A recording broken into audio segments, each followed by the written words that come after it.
Bonjour la grande famille, bonjour à vous tous qui nous suivent depuis vos demeures respectives. Vous êtes encore nombreuses à nous suivre cet après-midi et nous sommes tellement reconnaissants par vos soutiens dans la prière et à vous tous qui s'abonnent à notre chaîne de YouTube et qui nous suivent aussi de près. Nous sommes tellement reconnaissants. Et je vous salue par au nom de Jésus. Sans plus tarder, on va continuer notre enseignement qu'on partage chaque lundi sur l'envol vers le mariage. Alors, avant d'aller très loin, on va prendre un peu le temps dans la prière pour un peu continuer notre programme d'aujourd'hui. Nous prions par au nom de Jésus. Oui, Seigneur, nous te rendrons grâce, nous te disons un grand merci pour ton amour, pour ta bonté et pour ta fidélité. Tu as permis que, Seigneur, que ce matin, nous soyons encore ensemble avec nos frères, avec nos sœurs, pour partager ce moment, partager ces enseignements ensemble, afin que, tendre Père, ta volonté puisse s'accomplir dans la vie de mon frère, dans la vie de ma sœur, dans la vie de chacun de nous. Et nous te disons un grand merci. Bénis ces moments, libère ton esprit, que cela soit ainsi par au nom de Jésus-Christ. Nous avons ainsi prié. Amen. Merci beaucoup. Nous continuons notre enseignement de chaque lundi sur l'envol vers le mariage. Vous savez que l'envol vers le mariage, c'est un grand thème que nous partageons dans le cadre du mariage. Mais chaque lundi, on a des sous-thèmes qu'on partage à l'intérieur de ce grand thème. Et dernier sous-thème qu'on avait partagé avant la semaine dernière ou le lundi dernier, c'était lié par rapport à la parole de Dieu. Comment sonder la parole de Dieu ou comment reconnaître la volonté de Dieu face à sa parole ou face à notre engagement ou à notre choix. Mais aujourd'hui, on va continuer encore un autre sous-thème, un autre sous-sujet qu'on veut parler ensemble ou qu'on veut partager ensemble. C'est comment reconnaître l'orientation du Saint-Esprit dans le choix de l'âme sœur. Comment reconnaître l'orientation du Saint-Esprit dans le choix de l'âme sœur. Vous savez, mes sœurs et frères, le choix du mariage, c'est un sujet très capital. C'est un sujet très profond et qui nécessite vraiment l'orientation du Saint-Esprit. Ceux-là qui ont pris ce sujet à la légère, aujourd'hui, ils ont vécu beaucoup de conséquences et beaucoup de conséquences que nous pouvons dire que des conséquences néfastes, des conséquences qui ont laissé beaucoup vraiment de mauvaises empreintes dans la vie de plusieurs. Alors, c'est un sujet qu'il ne faut pas prendre à la légère, c'est un sujet qu'il ne faut pas négliger, mais c'est un sujet qu'il faut prendre vraiment avec beaucoup de précautions, avec beaucoup de sérieux. Alors, comment reconnaître l'orientation du Saint-Esprit dans le choix de l'âme sœur? Quelqu'un peut me dire, non, pasteur, est-ce que vraiment c'est important de reconnaître, c'est important vraiment la place du Saint-Esprit dans le choix du conjoint? Peut-être tu peux me poser cette question. Je peux te répondre calmement, avec beaucoup de sérénité. Oui, il y a la place du Saint-Esprit dans le choix de l'âme sœur, dans le choix de ton partenaire. Parce que vous savez que beaucoup ont raté l'opportunité d'être avec la personne que Dieu avait prévu qu'il devait être avec lui, tout simplement par manque de discernement. Donc le discernement est très important. Et c'est lui qui nous aide à bien discerner les choses, c'est le Saint-Esprit. En tout cas, évidemment, pour les chrétiens. Chaque chrétien sait, chaque chrétien connaît l'importance du Saint-Esprit. Jésus dit, quand le Saint-Esprit viendra, quand le Consolateur viendra, il vous aidera à discerner les choses, à comprendre les choses. Et donc le Saint-Esprit nous aide aussi à faire un bon choix dans le choix de mariage. Vous voyez? Et ce matin ou cet après-midi, on veut voir où est son importance. Qu'est-ce que le Saint-Esprit joue comme rôle dans le choix, dans notre choix du conjoint ou du futur conjoint. Nous devons savoir, mon frère, ma soeur, que le Saint-Esprit peut utiliser plusieurs voies, ou Dieu peut utiliser plusieurs voies pour nous orienter vers la personne à qui Dieu nous avait destiné. Plusieurs voies. Je vis souvent, quand les gens sont bités dans le choix du mariage, souvent, ces gens-là, ils sont tout simplement liés par une seule voie. Une seule voie, parfois, c'est la voie de la prophétie. Mais il y a plusieurs voies que le Saint-Esprit peut nous orienter. Plusieurs voies que le Saint-Esprit peut nous aider afin que nous fassions un choix conséquent. Un choix valide. Alors la grande question est, comment reconnaître ces voies-là? Comment reconnaître ce chemin-là? Comment reconnaître les voies que le Saint-Esprit peut utiliser pour nous aider à bien choisir la personne dont il a destiné pour nous? La première chose, j'aimerais parler sur nos propres signes. Ça, c'est la première voie. Le Saint-Esprit peut utiliser nos propres signes comme la voie de l'orientation pour nous aider à bien choisir.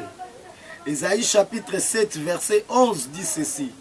Demande à ta faveur un signe à l'Éternel, ton Dieu. Demande-le, soit dans le ciel, soit en bas, soit dans les lieux très élevés. Quel que soit le lieu que tu peux demander le signe, Dieu dit, il est capable pour exercer cette signe-là. C'est-à-dire, la première voie, parfois le Saint-Esprit nous laisse l'opportunité à nous de demander un signe à notre faveur. Tu cherches à t'engager, tu es dans le chemin de fiançailles, tu veux trouver la personne que tu veux vivre avec lui toute ta vie. C'est possible de demander à Dieu un signe, mon frère. C'est possible de demander à Dieu un signe, ma sœur. Dieu dit, demande à ta faveur un signe et je le ferai. Dans la Bible, nous voyons beaucoup de personnes qui ont demandé des signes. Et parmi beaucoup là, je peux citer Genèse chapitre 24, verset 14. Là, on nous parle des serviteurs d'Abraham qui se répond au nom d'Eliezer, qui a fait un signe à l'Éternel pour choisir la femme de son, de son maître. Il dit, Seigneur, je te demande un signe. La personne qui va venir, la personne qui va donner à boire, qui va donner un cruche à mes chameaux, cette personne-là soit celle que tu as destinée pour mon maître. Eliezer a demandé un signe. Et la Bible dit, après avoir fait cette prière, tout à coup, il y avait Rebecca qui est arrivée. Avec l'accomplissement de même signe que Eliezer avait demandé. Il a donné à boire aux chameaux d'Eliezer. Il a donné à boire à lui-même Eliezer. Donc, Dieu peut exercer ou Dieu peut accomplir ce que toi tu peux lui demander comme un signe. Tu peux dire non Seigneur, moi j'aimerais un homme là qui soit peut-être gros, un ventre bidolé, je ne sais pas moi. C'est votre signe à vous. Tu peux peut-être chercher un autre signe. Je connais un messier qui avait demandé, Seigneur, moi je vais épouser seulement quelqu'un qui est blond, blonde. Oh la blanche. Et quelque chose. Dieu l'a répondu. Il venait au culte comme ça pendant qu'il priait. En ouvrant les yeux comme ça, il a vu une femme qui était devant lui, blonde. Il dit, waouh, Dieu a répondu à ma prière. Il a encore ajouté des dimensions de prière. Vous voyez? Donc tu peux demander un signe à Dieu et Dieu peut répondre à ta faveur. C'est parmi des voies que le Saint-Esprit utilise pour nous orienter envers la personne à qui nous pouvons aller. Donc c'est possible, ma sœur. Deuxième chemin ou deuxième voie que le Saint-Esprit utilise pour nous aider ou pour nous orienter vers notre chemin ou vers la personne à qui on devait s'engager avec lui. Le Saint-Esprit utilise la voie ou le chemin de nos sensibilités. Nos sensibilités. J'aimerais préciser, il ne faut pas confondre la sensibilité avec la sensation. Il y a des sensations qui sont dues par rapport au coup de foudre. Je ne parle pas des coups de foudre ou je ne parle pas des sensations qui viennent par rapport au coup de foudre. Mais je parle de la sensibilité. C'est-à-dire Dieu peut utiliser, le Saint-Esprit peut utiliser ta sensibilité à toi afin de comprendre ou d'être attentif à la personne dont il a destiné pour toi. C'est-à-dire, dès que tu es à côté de ce monsieur, ou dès que tu es à côté de la sœur, tu te sens directement que non, non, non, non, non, cette personne ici, c'est lui. Sans qu'on t'explique, sans qu'on te parle en prophétie, sans que tu vois quelque chose en vision. Mais dès que tu es à côté de la personne, tu ressens en toi, tu dis, non, ça, c'est que je ressens. En tout cas, mes sens à moi me dit que c'est lui la personne.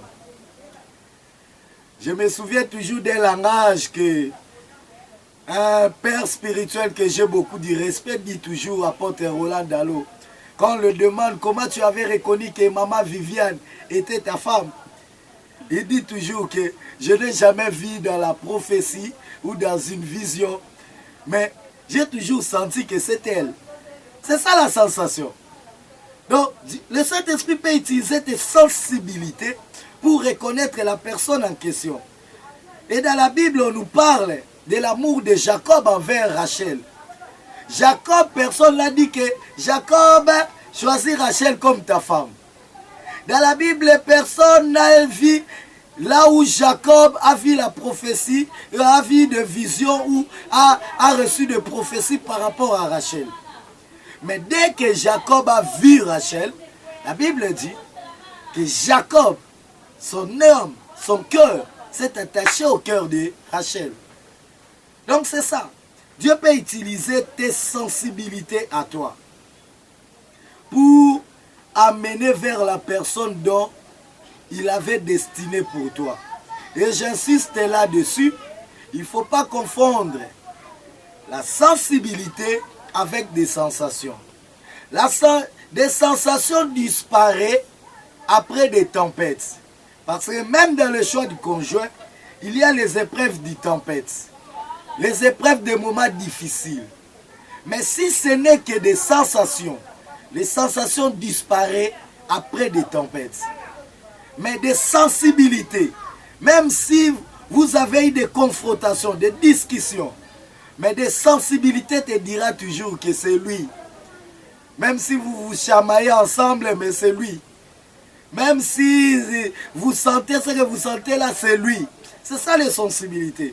Les sensibilités te confirment la personne après même beaucoup de tempêtes. Raison pour laquelle même Jacob, après avoir que Laban puisse le tromper avec Rachel, avec Léa, mais Jacob a continué toujours d'aimer Rachel. Il dit, non, je vais encore travailler pour Rachel. Vous comprenez ça? Ça, c'est la sensibilité. Ce n'est pas la sensation, mais c'est la sensibilité.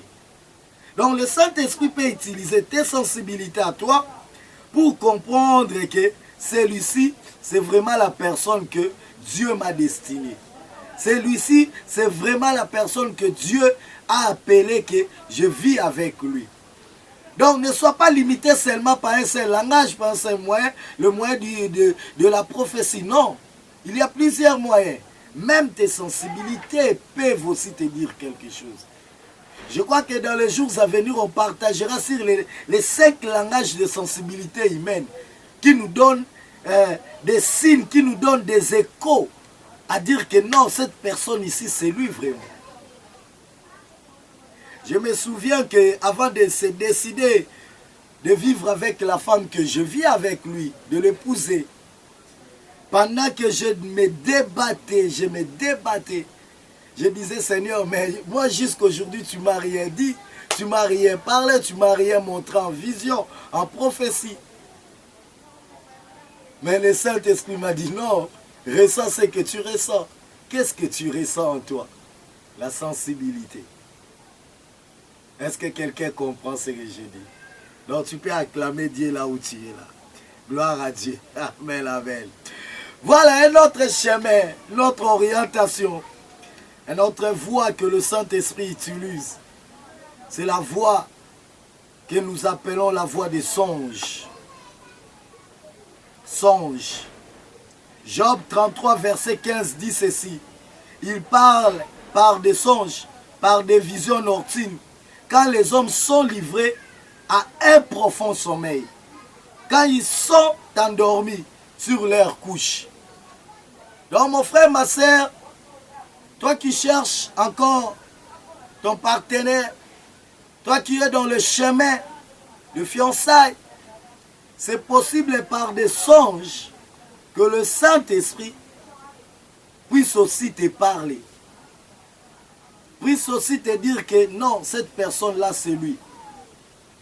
Là, je parle des songes qui ne viennent pas après avoir rencontré la personne. Si tu reçois de tels songes après avoir rencontré la personne, il faut vraiment beaucoup prier et après beaucoup de confirmations, tu peux te confirmer que c'est la personne. Parce que vous savez que l'homme a ce qu'on appelle la conscience et la subconscience. Notre conscience opère pendant que nous sommes dans l'état d'éveil. Mais notre subconscience opère pendant que nous endormons. Alors si tu es déjà tombé amoureux de quelqu'un, tu commences déjà à rêver quelqu'un pendant la journée, sache que tu as beaucoup de possibilités pendant la nuit de faire des rêves de cette personne-là. C'est ta subconscience qui va prendre ce que tu avais pensé pendant la journée, il va commencer à te faire repasser ça pendant la nuit. Alors il faut faire très attention avec des songes parfois qui viennent après avoir commencé à ressentir quelque chose pour la personne. Mais je parle des songes qui viennent que tu n'avais pas pensé à la personne, comme un frère m'avait dit. En tout cas, cette personne-là, je ne l'avais même pas rêvé, même pas pensé. Mais tout à coup, je l'ai rêvé à 2 reprises successives. La première vision, songe, j'avais vu que la dame venait me servir. Et à la deuxième songe, j'ai vu qu'on entrait avec lui dans l'église, côte à côte, comme des mariés. Des mariés. Vous voyez, là c'est un songe authentique. Là c'est un songe qui vient du Saint-Esprit. Là c'est un songe que le Saint-Esprit lui-même oriente. Donc, c'est possible qu'à travers aussi les songes, que le Saint-Esprit puisse te dire que non, cette personne-ci c'est lui, ou cette personne ce n'est pas lui. Donc c'est ça mon frère. Mais il faut toujours faire la preuve d'un discernement profond par rapport aux songes. Évitez de prendre ta décision par rapport à la première songe qui te vient lorsque tu étais déjà tombé amoureux. Tu commençais déjà à rêver la fille, tu commençais déjà à rêver l'homme, tu commençais déjà à penser à lui, et tout à coup là, tu commences à faire des songes envers lui. Non, là, il faut bien discerner vraiment tes songes. À part les songes, il y a une autre voie que le Saint-Esprit utilise pour nous dire que cette personne-là, c'est lui. C'est la personne qu'on peut s'engager avec lui. C'est la voie de la prophétie.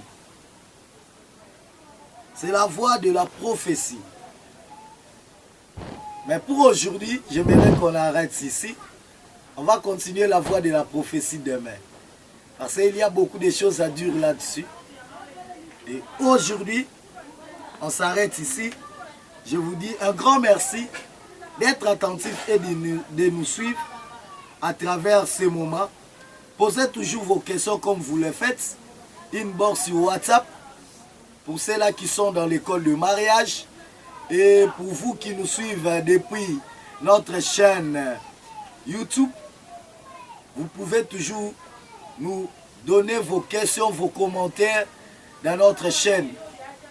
Et vous qui nous suivez depuis WhatsApp ou dans d'autres réseaux, vous pouvez toujours faire un pas vers notre chaîne YouTube, Pasteur Agenkama TV, et vous allez consulter nos enseignements et Dieu va vous bénir toujours.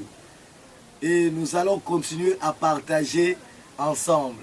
Et je répondrai toujours à vos questions comme d'habitude. Et Dieu va toujours nous bénir ensemble. Merci pour vos témoignages. Hier, pendant la journée, j'avais reçu une vidéo d'un membre d'école de mariage qui m'a envoyé. Il célébrait son mariage hier. En tout cas, que Dieu te bénisse encore, mon frère Mathias. Que Dieu te bénisse. Je suis tellement ravi que tu puisses arriver à ses fins. Que Dieu te bénisse, que Dieu vous bénisse à vous tous. Est-ce qu'on peut incliner nos têtes dans la prière pour prier, pour clôturer? Seigneur, nous te rendons grâce, nous te bénissons pour ton amour, pour ta faveur que tu as manifesté, Seigneur, à ces moments dans nos vies. Bénis mon frère, bénis ma sœur qui vient de suivre cet enseignement. Laisse à toi, tendre Père, de l'orienter, de le diriger sous ton esprit. Seigneur, c'est lui qui a des difficultés, Seigneur, de s'engager, de faire des choix. C'est lui qui s'est demandé comment je peux faire. Est-ce que celui-ci, c'est lui ou ce n'est pas lui? Est-ce que je dois s'engager une autre personne ou pas lui? Seigneur, je t'en supplie, libère ton esprit dans sa vie. Parle-lui, oriente-lui. Amène-lui, Seigneur, de gloire en gloire. Que cela, Seigneur, soit ainsi. Par le nom de Jésus que nous avons ainsi prié. Amen. Merci beaucoup, que Dieu vous bénisse. On se voit demain pour continuer encore dans notre thème, l'envol sur le mariage. Toujours, comment reconnaître l'orientation du Saint-Esprit dans notre choix de l'âme sœur. Que Dieu vous bénisse. À bientôt. Merci.